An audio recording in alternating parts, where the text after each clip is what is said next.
video, I talked about how Indigenous African religions have mythic narratives and how there are different gods and supernatural aspects to them, and how they combine aspects of Islam and Christianity. So Islam was basically spread to the African continent through trade and travel, and we see how most of North Africa practices Islam.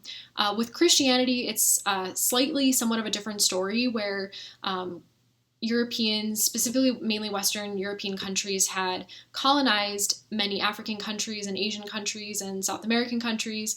In 1914, 85% of the world was colonized by Europe.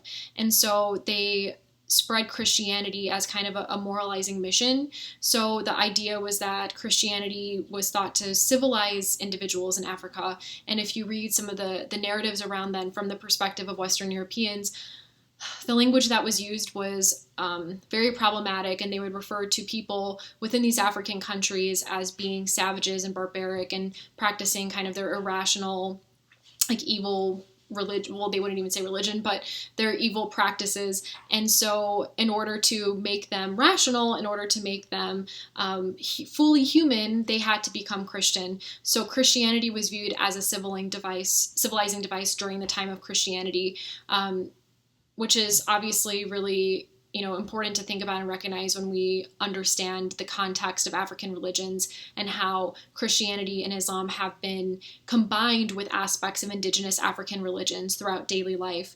So that's kind of how it's being practiced now, where you see these bits and pieces of these religions, and obviously it is practiced differently throughout different regions and countries within Africa.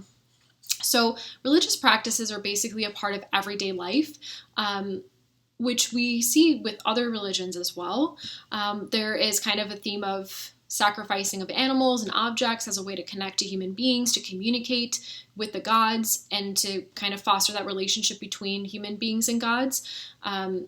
There's also themes of divination, where you can have a medium that's capable of predicting the future, and they might communicate these ideas through dancing and drumming, and where they can communicate with spirits through these different rituals. You also see themes of spirit possession, where spirit possession can be a positive thing for people who have mental health issues or are coping with really traumatic things in their lives. You also see a theme of witchcraft, which has to do with the supernatural powers of humans, that humans can also engage in magic and voodoo, and sometimes it can really cause harm, and that's why we have to be very careful with how we use our abilities as humans. Another theme is that women tend to be associated with the supernatural, so they tend to have an active role in spirit possession because they're viewed as having the closer connection to nature.